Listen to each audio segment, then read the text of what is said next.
So we have the Schlage Encode locks at our property. This one's running quite low, so it's starting to give a red battery icon on the face of the lock and starting to get a little delayed. So it's time that we change out the batteries.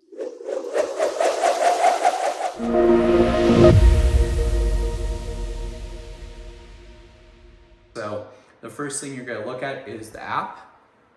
You're gonna see the little low battery icon down the corner. All right, so to change this, we're gonna pull the cover off, which is right here. Then the next thing you're gonna do is pull the battery tray out, which is this. Then you're gonna see it has 4 AA batteries. We're gonna pop those batteries out.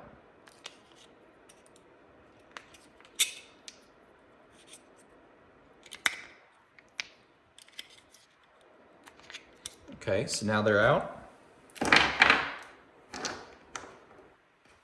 Okay, grab the new set of batteries and we're gonna drop them in. You'll see that they show which side's positive and negative with the little battery icons. So you're gonna follow those instructions, put them back together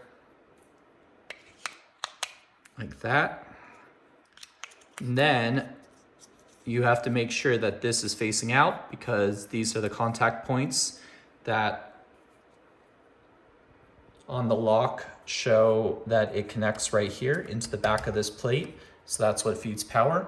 So as you can see, if you try to put it this way, it won't work because it's cut out specifically for this.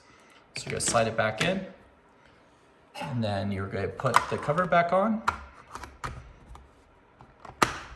And now it should be good to go. You can hear a beep, unlock it, and then on the front, you'll be able to hit lock and it's gonna work and hit blue without having any red battery, dead battery sign. So you're good to go.